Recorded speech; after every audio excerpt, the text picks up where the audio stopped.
President Biden set to make his State of the Union address. Biden is not doing well. And whether he will speak on Latin America. Live coverage from Washington, D.C. More troubles for a New Jersey senator. Senator Menendez used his power and influence to benefit the government of Egypt in various ways. After a dozen new criminal charges are thrown at him. And Miami hosts a special guest you wouldn't see coming. I thought it was gonna be good, but not that good. For a movie premiere on South Beach. These stories and more are coming up on Newsbreak. Good morning. Hello, South Florida. I'm Stan Bobrin. I'm Kenneth Bueno. Today is Thursday, March 7th, 2024. Live from the Lee Caplin School of Journalism and Media in North Miami, this is Caplin News. The president preparing for tonight's State of the Union address. News outlets have pointed at President Biden for not addressing the Latin agenda enough. With his third and what may be his final State of the Union address happening tonight, the nation is anticipating what he will cover on Latin America.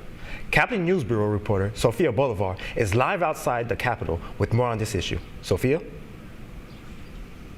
Good morning. Right behind me, President Biden will give a State of the Union address at 9 p.m. It is likely he will discuss Ukraine, Israel, Russia, immigration, and the economy, but what is unclear is if he will discuss the United States' relations with Venezuela and other Latin American countries. President Biden will define the end of his presidential term tonight, and whether he will address Latin American issues in depth is uncertain, but may be necessary in order to gain more Hispanic support in South Florida, particularly from Venezuelans.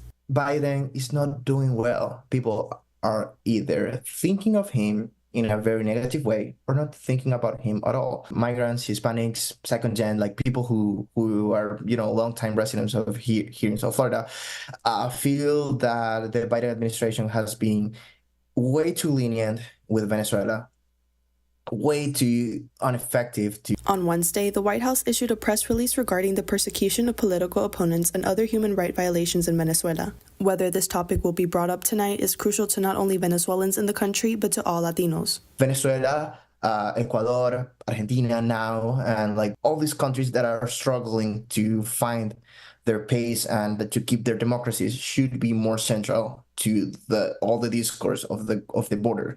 According to the Pew Research Center, 36 million Latinos are registered to vote in 2024. The mention of how the United States will help Latin countries with their democracy may be crucial for Biden's campaign.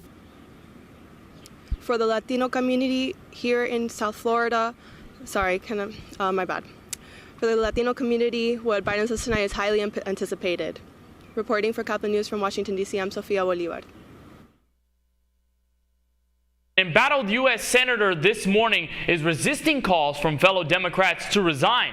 Yesterday, the Justice Department hit New Jersey's Bob Menendez with dozens of new federal charges. In the new charges, he is accused of causing his lawyers to mislead prosecutors about so-called car and mortgage loans. Prosecutors believe they weren't loans, but bribes from foreign governments. The indictment alleges that Senator Menendez used his power and influence to benefit the government of Egypt in various ways.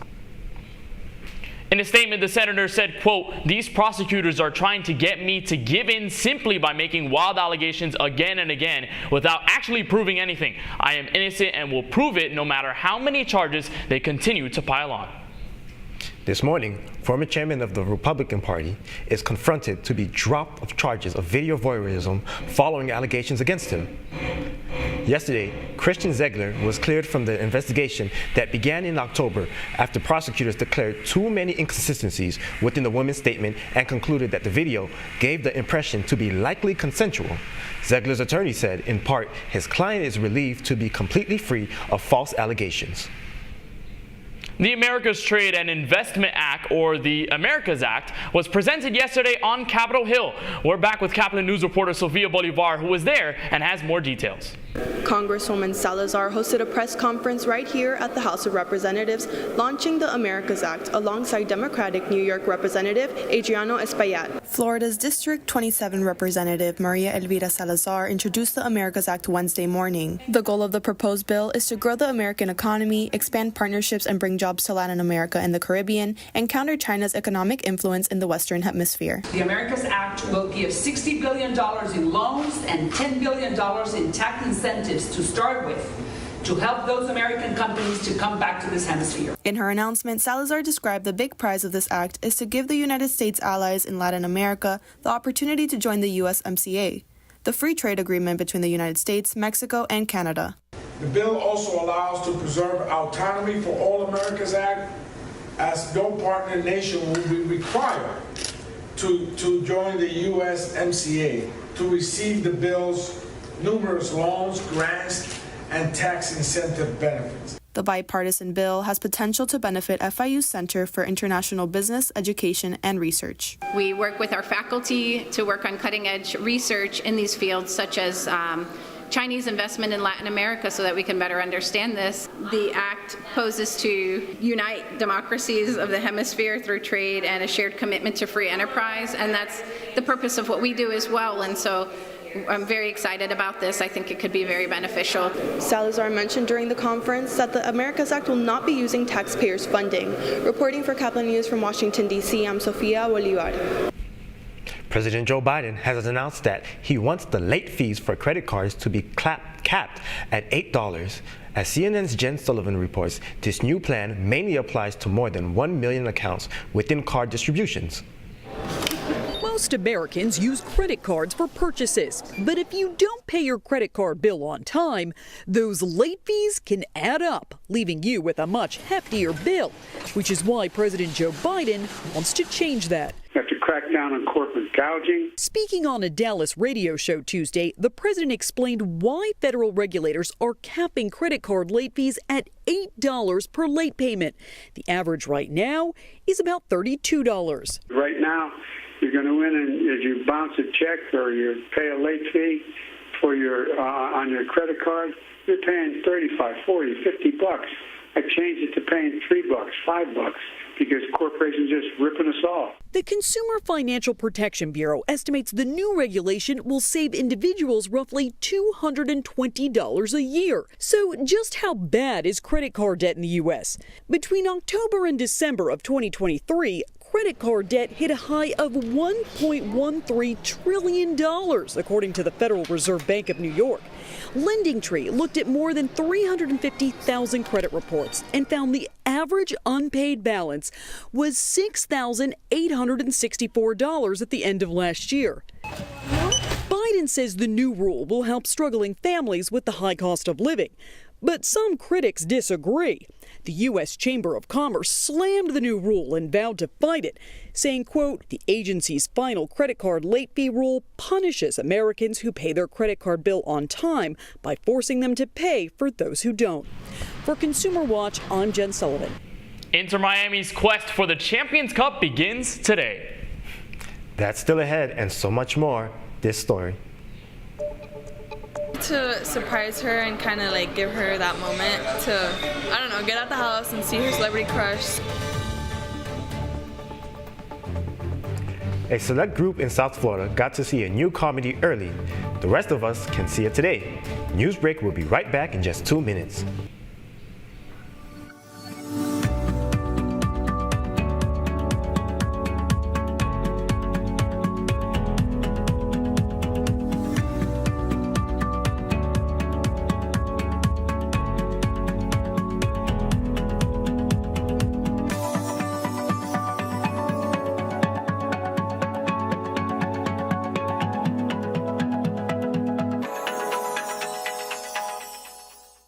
See us dream. See us remember. See us protest. You matter. Your feelings matter. Your identity matters. Everything about who you are matters. See us fight back. See us rebuild. See us shatter stereotypes. See us inspire. See us united. See us now. There are 16 million children struggling with hunger in America. That's 1 in 5 daughters, sons, neighbors, and classmates who don't know where their next meal is coming from. Yet billions of pounds of good food go to waste every year. It's time we do something about it. Feeding America is a nationwide network of food banks that helps provide meals to millions of kids and families in need. Visit feedingamerica.org to help them feed even more. Together, we can solve hunger. Together, we're feeding America.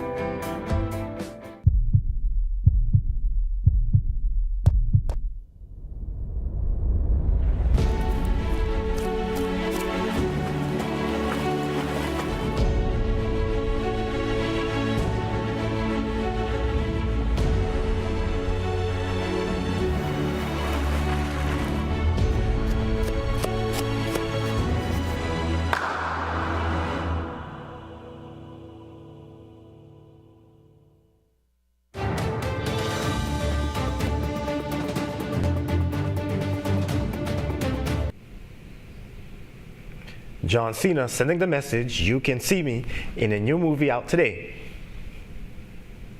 The new Amazon Prime, Ricky Stinky, which also stars Zac Efron, hit Amazon Prime Video earlier this morning. Caplin's Aisha Ambrister attended a celebrity premiere at the Regal in South Beach.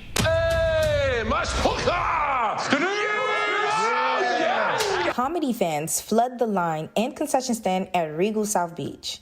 Everyone's excited for the March 7th release of Ricky Stinky, what up, man? Starring Zac Efron and John Cena, who plays a peculiar character. Out tonight, ladies and gentlemen, so horny to be here. John Cena graced us with his presence on the red carpet. I got my heart and soul into this thing, and I've seen it, and I've laughed. I've laughed alone. I've seen it with a group. The theater has laughed. I just hope, you always hope the comedy translates. Oh, Rod. It's not what you think it is. It's just piss. Many people attended the premiere because they love John Cena, and love was returned without a shadow of a doubt. Every person who came up for a picture or autograph had their time with the pro wrestler and actor. Mom has a huge crush on John Cena, so I wanted to surprise her and kind of like give her that moment to, I don't know, get out the house and see her celebrity crush. So I never actually saw the trailer. I just came and I knew it was John Cena, so I knew it was going to be funny regardless. I was really taken with your friend Stanicky. He's got brass balls on him, that guy. I thought it was gonna be good, but not that good. That's why I hired him. That's awesome. You just said, what did you say? Just say it one more time. Laughing our way out the theaters, this is Aisha Ambrister, Caplin News. Tonight, Lionel Messi and Inter Miami start their run for the Champions Cup.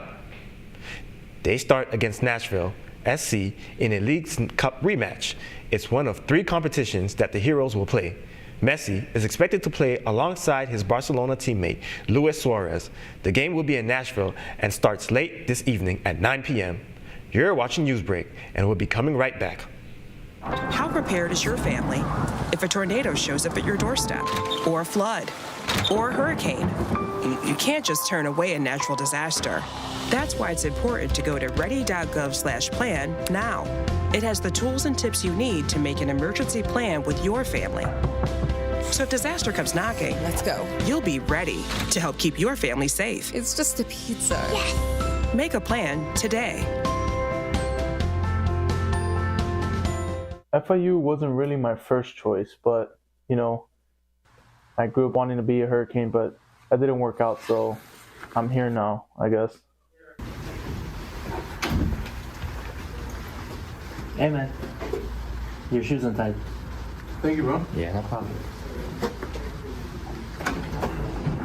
Should have done that against Georgia Tech.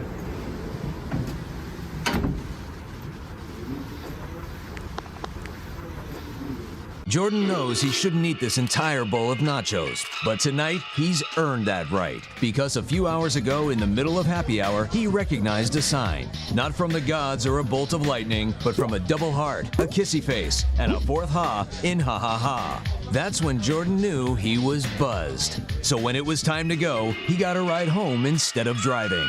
Be a legend like Jordan. Recognize your buzzed warning signs and get a ride home. Buzz driving is drunk driving. I help our fellows design their paths as creative entrepreneurs. My experiences serving startups, creative businesses, and cultural organizations, and my journey as a queer mixed immigrant with Haitian and Arabic roots, inform the co-creative environment we foster at Radcliffe. We leverage our collective diversity to encourage the building of lifelong personal learning networks and mindsets that stimulate continuous innovation.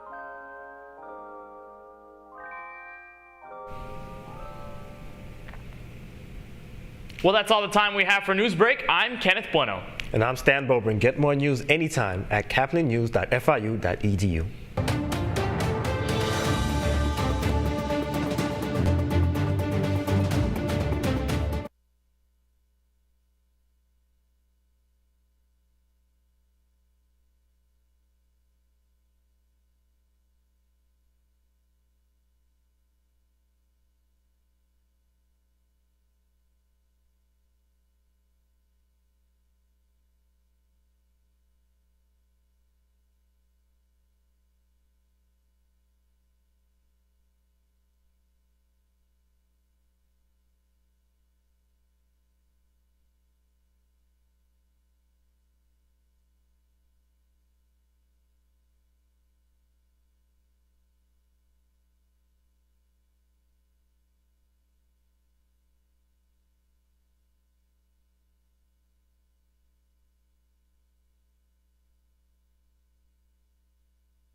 Thank you, Sophia. An embattled U.S. Senator this morning is resisting calls from fellow Democrats to resign.